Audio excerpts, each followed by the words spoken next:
दोस्तों इस वीडियो में हम बात करेंगे आरआरबी यानी रेलवे की एनटीपीसी वैकेंसी की। ये सबसे फेमस, सबसे पॉपुलर, इसकी फुल फॉर्म ही है नॉन टेक्निकल पॉपुलर कैटेगरी। इस वीडियो में हम इस पूरे एग्जाम के बारे में बात करेंगे, इसके एग्जाम पैटर्न के बारे में और किस सब्जेक्ट से, किस चैप्टर से कितने नंबर के सवाल आते हैं। ठीक है, रेलवे के हर पूरे साल के हर जितने भी फॉर्म निकलते हैं, सबसे ज्यादा फॉर्म एनटीपीसी में भरे जाते हैं। सबसे ज्यादा क्यों भरे जाते हैं? क्योंकि इसकी एलिजिबिलिटी 12th पास भी होती है और ग्रेजुएशन भी होती है। यानी कि कुछ पोस्ट में 12th पास मांगते हैं और कुछ पोस्ट में ग्रेजुएशन। आपने सबसे ज्यादा बच्चों का सपना क्या क्या बनने का होता है?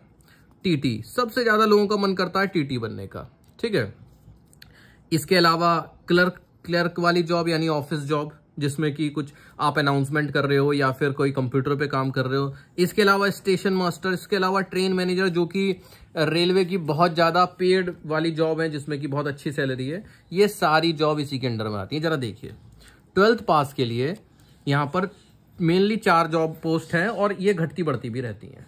ठीक है, कई बार इसमें और पोस्ट भी ऐड कर देते हैं, डिपेंड की रेलवे को में कमी हो रही हो एम्प्लॉयज की। जैसे कि junior clerk cum typist, account clerk cum typist, train clerk, commercial कम टिकट क्लर्क। ठीक है, अब होगा क्या, जब आप इसमें 4 स्टेजेस होंगी। जब आपके सबसे पहले आपका एक एग्जाम होगा जिसका नाम होगा CBT 1, फिर आपका दूसरा एग्जाम होगा जिसका नाम होगा CBT 2। इसके बाद क्या होगा? इसके बाद भाई साहब आपका होगा साइको टेस्ट। ठीक है, साइको टेस्ट होगा और PSY CHO। साइको टेस्ट के अलावा टाइपिंग टेस्ट, जैसे कुछ पोस्ट में टाइपिंग टेस्ट होगा और कुछ पोस्ट में साइको। जैसे मैं बता दूं, स्टेशन मास्टर के जो एग्जाम होता है उसमें साइको टेस्ट होता है। ठीक है, और जो ये क्लर्क वाले जितने एग्जाम, ये आगे टाइपिस्ट वगैरह लिखे हैं, क्लर्क लिखे हैं, तो इसमें टाइपिंग टेस्ट होगा। ठीक है, आपको इंग्लिश या हिंदी की टाइपिंग कराई जाएगी। ठीक है, उसके बाद आपके डॉक्यूमेंट वगैरह चेक होंगे, मेडिकल होगा और उसके बाद आपकी नौकरी हो जाएगी। अच्छा, जो ग्रेजुएट है, अच्छा सैलरी की भी बात आ देता हूं। सैलरी इसमें इन सभी जॉब्स में एक मोटी मोटी सैलरी माने तो आप ऐसा मान लीजिए 35,000 के आसपास सैलरी आपकी बनेगी। ठीक है, 35,000 के आसपास। ग्रेजुएट के लिए बात करें, जो ग्रेजुएट हैं जिन्होंने BA BCom BSc BA BTech कुछ भी कर रखा है, ग्रेजुएशन कर रखा हो, उनके लिए पोस्ट है ट्रेन मैनेजर। इसमें समझ लीजिए लगभग 70-80 हजार रुपए से स्टार्टिंग होती है तनख्वाह। स्टेशन मास्टर 60-65 हजार रुपए से स्टार्टिंग होती है तनख्वाह। इसके अलावा बाकी भी जो पोस्ट हैं, senior clerk cum typist, junior account self assistant cum typist, chief commercial cum supervisor, इन सब की भी लगभग इतनी ही सैलरी है। ठीक है, सभी के सभी 50+ पे है, यानी 50,000 मिनिमम सैलरी है। 4 स्टेजेस होंगी इन एग्जाम की भी, मैंने आपको बताया। एक आध में साइको टेस्ट है, वरना सभी में टाइपिंग टेस्ट है। अब जरा आगे बढ़ जाते हैं। अब जरा देख लेते हैं कि सबसे पहला जो एग्जाम होगा आपका CBT 1 वो कैसा होगा। CBT 2 भी ऐसा ही होगा, इसलिए कोई घबराने की जरूरत नहीं कि आपने CBT 2 नहीं बताया। CBT 1, CBT का मतलब होता है computer based test. Computer based test यानी सिंपली वो कंप्यूटर के ऊपर आपका टेस्ट होगा। जैसे पहले क्या होता था, क्वेश्चन पेपर मिलता था, आप है ना सॉल्व करते थे, वैसा नहीं होगा। कंप्यूटर के ऊपर होगा तो उसको CBT बोलते हैं। CBT 1 हो चाहे CBT 2 हो, दोनों का लगभग सेम सिलेबस है, कोई अंतर नहीं है। इसमें 30 नंबर की मैथ आएगी, 30 की रीजनिंग आएगी और 40 की जी आएगी। कुल मिला के 100 नंबर के सवाल हो गए, यानी 100 सवाल हो गए, 90 मिनट का समय मिलेगा। ठीक है, अब हमारा जो इस वीडियो का मकसद है वो ये है कि आपको बताना अच्छे से सिलेबस के बारे में कि किस टॉपिक से, किस चैप्टर से कितना आएगा। अब आपको पता चल गया भाई GA से 40 नंबर का आना, पर GA में क्या क्या आना है। GA में सबसे पहले आएगी हिस्ट्री, जिसके कि 6 से 7 सवाल आएंगे। फिर आएगी ज्योग्राफी, जिसके कि लगभग 5 सवाल आएंगे। और ये जो डेटा है ये पिछले बार के जो पेपर हुआ था, एग्जाम हुआ था एनटीपीसी का, उसके बेसिस पे है, कोई ऑफिशियल नहीं है। केमिस्ट्री के 1 से 2 सवाल, बायोलॉजी के 3 से 4 सवाल पूछे गए थे और फिजिक्स के भी 2 से 3 सवाल। इसके अलावा कंप्यूटर ALP में भी पूछा जाता है, टेक्नीशियन में भी पूछा जाता है। ठीक है, और एनटीपीसी में भी पूछा जाता है। पॉलिटी के भी 1-2 सवाल और स्टैटिक GK के 8-9 सवाल। ठीक है, तो आप अपना दिखा देंगे होगा आपको स्टैटिक जीके पे आपको मेन ध्यान देना है और इसके अलावा करंट अफेयर्स पर आपको मेन ध्यान देना है। आप देख सकते हैं कि इतने सारे सब्जेक्ट पढ़ने के या तो इतने सारे सब्जेक्ट पढ़ लो या फिर ये 2 चीजें कर लो, जीके को अच्छी कर लो, बराबर नंबर के बैठेंगे, बल्कि ये ही ज्यादा बैठ जाएंगे। 40 में से 20 नंबर के तो यही बैठ रहे हैं, सिर्फ 2 चीजें, करंट अफेयर्स और स्टैटिक जीके। ठीक है। इन टॉपिक्स के वेटेज के पता होने से क्या होगा, आपको स्ट्रेटेजी बनाने में बहुत आसानी होगी। देखिए दोस्तों, बहुत बेसिक सी स्ट्रेटेजी होती है। सबसे पहले आपको सिलेबस कंप्लीट करना होता है। मैं हर वीडियो में ये बताता हूँ, कंप्लीट द सिलेबस। जो सिलेबस है उसको सिलेबस को कंप्लीट करिए, पढ़िए, कोचिंग से पढ़िए, यूट्यूब से पढ़िए, बुक से पढ़िए। सिलेबस कंप्लीट होने के बाद प्रीवियस ईयर क्वेश्चंस की प्रैक्टिस करिए और अपनों को इम्प्रूव करिए। अब आपने देखा कि यार जीए का इतना बड़ा सिलेबस है, हो सकता है आपके पास समय कम हो, तो आप कौन से सब्जेक्ट छोड़ सकते हैं? क्या आप स्टैटिक जीके को छोड़ सकते हैं? नहीं छोड़ सकते मेरे भाई। स्टैटिक जीके बहुत नंबर लेके बैठी है। करंट अफेयर को छोड़ सकते हैं? नहीं छोड़ सकते, बहुत सारे नंबर लेके बैठी है करंट अफेयर। आप सोचो मैं पॉलिटी में पढ़ता रहूं और हो सकता है आपने ये वीडियो ना देखी और आपका वो पॉलिटी का दाव उल्टा पड़ जाए और उसके मुश्किल से एक दो सवाल आए, 3 आ जाए ज्यादा से ज्यादा। आपको यार 40 सवालों में से 3 सवाल तो कुछ मायने नहीं रखते हैं यार। तो इसीलिए आप देखिए किस सब्जेक्ट को ज्यादा समय देना है ना, और अच्छे से प्रिपेयर करना है। अगला सब्जेक्ट आता है दोस्तों मैथ। मैथ के आपको सारे चैप्टर वाइज में बताता हूँ। जो पिछली बार पूछे गए थे, परसेंटेज से 1 सवाल, नंबर सिस्टम से 3, एलसीएम एचसीएफ से 2-3, अलग अलग शिफ्ट में थोड़े थोड़े अलग हो जाते हैं, तो दिखा दिया सीआईएसआई के 2-3। भाई कुछ में 2 पूछे गए होंगे और कुछ में 3 पूछे गए होंगे, है ना। Time and distance 3, profit loss 2, mensuration 1, trigonometry 2-3, average 1-2, square root 2 और रेशो के 1-2। ये वेटेज रहा है पिछली बार एनटीपीसी में, ठीक है। अब आपको क्या करना है, आपको करना है सिलेबस कंप्लीट। आपको कैसे पता चले कि यार कैसे कंप्लीट करूं मैं, ठीक है। तो पहली चीज, आप यूट्यूब से भले ही पढ़ रहे हो, आप कोचिंग से भले ही पढ़ रहे हो, बुक्स तो आपको लेनी ही पड़ती है, ठीक है। अब मैं आपको बुक सजेस्ट करने वाला हूं, बताने वाला हूं। आपने बहुत नाम सुना होगा पिनेकल कोचिंग का, ठीक है। ये उन्हीं पब्लिकेशन की बुक है, पिनेकल पब्लिकेशन। डिस्क्रिप्शन में आपको लिंक मिल जाएगा। अब मैं बुक की बस खास बात बताऊंगा और आपको खुद देखना है कि ये आपके काम की चीज है या नहीं। अगर आपके काम की चीज है तो कोई दिक्कत, अगर आपके काम की चीज नहीं है तो कोई दिक्कत नहीं, बिल्कुल मत लेना। और अगर आपको लगे कि हाँ मेरे काम की चीज है तो आप इसको बिल्कुल रेफर कर सकते हैं, मतलब ले सकते हैं। अभी हमने साइंस की बुक खोली है और साइंस की बुक में मैं इंडेक्स दिखा रहा हूं आपको। यहां पर इंडेक्स में है physics, chemistry, biology, environment, science, technology, computer. ये बुक ऐसी है कि आपको फिर रेलवे के अदर एग्जाम्स के लिए भी दूसरी बुक्स नहीं लेनी पड़ेंगी, ठीक है। अब यहां पर सबसे पहले मान लीजिए फिजिक्स आई, तो फिजिक्स में चैप्टर क्या आएगा, चैप्टर के कॉन्सेप्ट आएंगे, उसके एमसीक्यू आएंगे और फिर उसके न्यूमेरिकल भी आएंगे, ठीक है। चैप्टर के सवाल आएंगे और फिर उसके न्यूमेरिकल, मतलब एक तो थ्योरेटिकल सवाल होगा और एक क्या होगा, उसके न्यूमेरिकल आएंगे। अच्छा, न्यूमेरिकल मान लीजिए कि ये न्यूमेरिकल है कि एक ऑब्जेक्ट था और वाटर में डुबोया गया तो उसका वेट 4 न्यूटन से 2 न्यूटन रह गया, बॉयंट फोर्स को कैलकुलेट करो।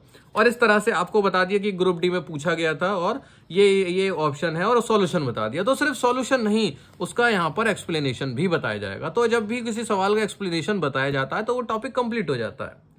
अच्छी चीज ये है, मान लीजिए मैंने यही कहा, जैसे ग्रुप डी के सवाल हैं तो सारे ग्रुप डी के चलते रहेंगे, आगे बढ़ेंगे इसी चैप्टर के। जैसे ग्रुप डी में यहां से पूछे जा रहे हैं बहुत सारे सवाल, तो सब दिखाएंगे। इसके अलावा आगे बढ़ते हैं। ग्रुप डी चल रहा है अभी भी, ग्रुप डी देखिए, जैसे अब एनटीपीसी के आने लग गए, आरआरबी, एनटीपीसी, सीबीटी 2, ठीक है। उसी चैप्टर के अब एनटीपीसी के सवाल चलने लगेंगे, आरआरबी, एनटीपीसी, सीबीटी 2, ठीक है। RRB, NTPC, CBT 1, morning shift. इस तरह से अब आप जैसे एनटीपीसी की तैयारी कर रहे हैं तो आपने देखा कि यहां से इस चैप्टर के एनटीपीसी के सवाल शुरू हो गए, तो यहां से आपने सवाल लगाने शुरू किए। अब आपके सब एनटीपीसी के चलते रहेंगे, फिर जेई के आ जाएंगे, फिर एएलपी के आ जाएंगे, फिर टेक्नीशियन के आ जाएंगे। इस तरह से इस चैप्टर से आज तक रेलवे में हर एग्जाम में जो जो सवाल पूछे गए हैं वो दिए जाएंगे और उनका एक्सप्लेनेशन दिया जाएगा। सोचो, लाइट एंड ऑप्टिक्स से 273 सवाल दिए हुए हैं और 89 न्यूमेरिकल जो आज तक रेलवे में आए हैं।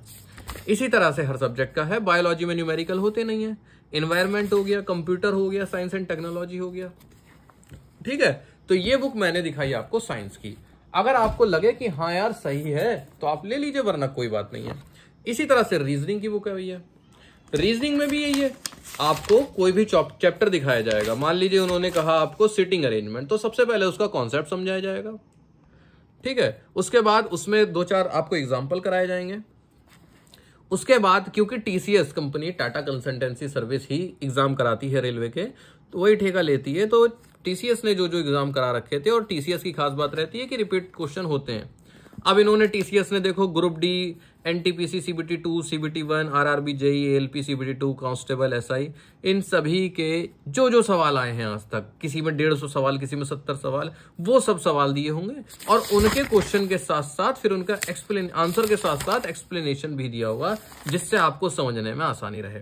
तो अब क्या है, मान लीजिए अभी आपने सीबीटी 1 का प्रैक्टिस कर रहे हो तो इसके सवाल कर लोगे, आप फिर 2 आ जाएगा तो इसके सवाल कर लोगे, हो सकता है आपने जेई भी भरा हुआ हो तो जेई की भी कर लोगे, हो सकता है आपका एएलपी निकल जाए या ऐसा ही भर रखा हो वो, तो आपको फिर रेलवे के अदर एग्जाम के लिए अदर बुक लेनी नहीं पड़ेगी। तो कौन सी बुक है भैया, इस बुक का नाम है, मतलब पिनेकल पब्लिकेशन की है, डिस्क्रिप्शन में आपको लिंक मिल जाएगा, इंग्लिश लैंग्वेज में भी है और हिंदी लैंग्वेज में भी है, ठीक है, अलग अलग है, मतलब इंग्लिश में लेना चाहो इंग्लिश में भी है, हिंदी में लेना चाहो हिंदी में भी है। जैसे ये मैंने जीए की खोल ली, static GK, history, polity, geography, economics, physics, chemistry, bio, environment, science and technology, computer, current affair, सभी कुछ है, कुछ छूटा ही नहीं है इस बुक में, सारे सवाल, सब सवाल। रेलवे में ध्यान रखना रिपीट क्वेश्चन बहुत होते हैं, ठीक है, तो प्रीवियस ईयर क्वेश्चंस बहुत इंपॉर्टेंट रोल निभाते हैं सिलेक्शन के लिए, ठीक। इतनी बात समझ में आई। ये मैंने बुक्स बता दी कि ये बुक्स आपके लिए बहुत हेल्पफुल हो सकती हैं, क्योंकि इसमें रेलवे के पुराने क्वेश्चंस हैं, तो आपकी बहुत अच्छी प्रैक्टिस हो जाएगी, ठीक है। तो सबसे पहले आपको क्या करना है, मैंने क्या बताया, सबसे पहले आपको अपना सिलेबस कंप्लीट करना है। ये मैंने आपको रीजनिंग का बता दिया क्या, रीजनिंग का मैंने आपको बता दिया वेटेज। रीजनिंग में सबसे पहले पजल से 3 सवाल पूछे गए थे पिछली बार, लगभग हर शिफ्ट में एक औसतन, सिलोजिज्म से 3, Venn diagram 3, sentence arrangement 3, statement and assumption से 1, अल्फा न्यूमेरिकल सीरीज से 1, एनालॉगी से 1, मैथमेटिकल ऑपरेशन से 3, डायरेक्शन वाले सवालों से 2, ब्लड रिलेशन का एक सवाल आता है, ऑड वन आउट के 2 सवाल और ये आते हैं, सिटिंग अरेंजमेंट का भी आता है, कोडिंग डिकोडिंग का भी आता है, स्टेटमेंट एंड कंक्लूजन का भी 2 सवाल पूछे गए थे। तो इस तरह से ये रीजनिंग का हो गया दोस्तों, ठीक है। तो इससे आपको हेल्प मिलेगी कि किस चैप्टर को आपको बिल्कुल भी स्किप नहीं करना है। तो सबसे पहले आपको क्या करना है, सिलेबस कंप्लीट करना है। सिलेबस कंप्लीट करने के लिए आप यूट्यूब की हेल्प से ले सकते हैं, आप कोचिंग की हेल्प ले सकते हैं, और कहीं पर भी पढ़ के आएंगे तो घर में आपको बुक से ही प्रैक्टिस करनी है कि नहीं करनी है। तो उसके लिए मैंने आपको बुक्स बता दी कि आपको पिनेकल कोचिंग की बुक्स, ये पिनेकल पब्लिकेशन की बुक आप ले सकते हैं, और डिस्क्रिप्शन में आपको लिंक मिल जाएगा, और डिस्क्रिप्शन के लिंक से नहीं लेना चाहते कोई दिक्कत नहीं है मेरे भाई, डिस्क्रिप्शन, ठीक है। आप फ्लिपकार्ट या अमेजन पर सर्च कर सकते हैं, ठीक, ये नाम आप सर्च कर सकते हैं और आपको आ जाएगी। हिंदी में भी है और इंग्लिश में भी है, दोनों लैंग्वेज में आपको मिल जाएंगी। अब अगला सवाल कि भाई ये एनटीपीसी के सब आने वाले कब है, तो मेरे दोस्तों मैं आपको अपनी बात बताता हूं। आप कुछ पूछेंगे ना कि अरे कब आएगी वैकेंसी, कब आएगी वैकेंसी, मैं आपको अपनी बात बताता हूं। मैं अपने खाली समय में पूरी कोशिश करता हूं पढ़ने की, पूरी कोशिश पढ़ने की। मुझे पता है मैं किसी भी दूसरी जॉब में जाऊंगा तो अभी मेरी जितनी सैलरी है मुझे उससे कम सैलरी मिलेगी, ठीक, मुझे पता है, कम से कम नहीं तो मुझे 20,000 कम सैलरी मिलेगी, 20,000 रुपए कम। फिर वो बात अलग है कि मेरे सिलेक्शन होता और मैं जाऊं नहीं जाऊं, क्या पता मैं नहीं जाऊं, फिर भी मैं क्या करता हूं, खाली समय में पढ़ लेता हूं, खाली बैठने से अच्छा है, ठीक है। मैं ये नहीं सोचता कि कब वैकेंसी आएंगी, कौन सी वैकेंसी आएंगी, क्या होगा, पर इतना मुझे पता है मैं अगर अभी से पढ़ लूंगा, सब्जेक्ट अपने तैयार करके रखूंगा कि मेरी इंग्लिश तैयार है ना, मेरी मैथ तैयार है, मेरी रीजनिंग तैयार है, मेरी साइंस तैयार है, उसके बाद मैं अपनी जीके को तैयार करूंगा। अगर मेरी ये सब चीजें तैयार होंगी तो अगर कोई अच्छा एग्जाम आता है तो मुझे उस एग्जाम में ज्यादा परेशानी नहीं होगी, और मैं उसमें बाकियों से बेटर स्कोर करूंगा, इतना मुझे पता है, और आसानी से करूंगा। बेटर स्कोर करूं ना करूं मेरे को बहुत आसानी रहेगी, क्यों, क्योंकि मेरे सब्जेक्ट्स पहले से ही तैयार हैं। तो यही मैं आपको बताना चाहता हूं कि अगर मेरी तो जॉब लगी हुई है तब मैं खाली टाइम में पढ़ लेता हूं। मुझे पता है कि मेरे को कोई भी नौकरी मिलेगी, कितनी भी अच्छी नौकरी मिलेगी मेरे भाई, तो भैया जितनी मुझे अभी सैलरी मिल रही है उससे कम ही मिलेगी, इससे ज्यादा मुझे नहीं मिलेगी, है ना। फिर भी मैं पढ़ लेता हूं, क्योंकि वो बाद की बात है कि मैं ज्वाइनिंग कहीं और लेता हूं या नहीं, या सेलेक्ट होता हूं नहीं, पर फिर भी मैं पढ़ लेता हूं। तो यही मैं आपको बताना चाह रहा था कि ये जो एनटीपीसी की वैकेंसी है ये बहुत ही जल्द निकलने वाली है, ठीक है, ये बहुत जल्द निकलने वाली हैं और जैसे निकल जाएंगी, आपको एक बार एएलपी का पेपर डिसाइड हो जाए उसके बाद सारे पेपर डिसाइड होते चले जाएंगे, क्योंकि जो कंपनी एएलपी का एग्जाम कंडक्ट कराएगी फिर उसी को ही बाकी के ठेके दे दिए जाएंगे। तो जैसे ही एएलपी का पेपर डिसाइड होगा कि भाई ये कंपनी कराएगी, तो धीरे धीरे सभी की डेट्स या पूरा पूरा शेड्यूल जो है वो डिसाइड हो जाएगा। उसके बाद आपको पढ़ाई का ज्यादा समय नहीं मिलेगा। एक चीज और, मान लीजिए आप इसके लिए पढ़ाई करते हैं, आप इसके लिए मैथ पढ़ते हैं, आप इसके लिए रीजनिंग पढ़ते हैं, आप इसके लिए साइंस पढ़ते हैं और आप इसके लिए जीके पढ़ते हैं, कि आपकी वो पढ़ाई बेकार चली जाएगी? अगर आपका कोई एसएससी सीजीएल या एसएससी सीएचएसएल का एग्जाम आता है या फिर कोई स्टेट लेवल का एग्जाम आता है, तो क्या वो वहां पर काम नहीं आएगी? आपको उसके लिए नहीं पढ़ना पड़ेगा मेरे भाई। ये सब तो एक दूसरे से कनेक्टेड है, सबका कोर्स लगभग सिमिलर है, लगभग सिमिलर है। सिर्फ क्या होता है, मैथ आपने पढ़ ली, अगर आप एसएससी की तैयारी कर रहे हो तो एसएससी के प्रीवियस ईयर क्वेश्चन करोगे तो उसका आपको कॉन्फिडेंस मिल जाएगा। मैथ आपने पूरी पढ़ी हुई है, एसएससी आपकी बहुत अच्छी है, पर जब तक आप रेलवे के प्रीवियस ईयर क्वेश्चन नहीं कर लेते तब तक आपको कॉन्फिडेंस नहीं आएगा कि यार मैं कर पाऊंगा नहीं कर पाऊंगा, कि कैसे आते हैं इस तरह से।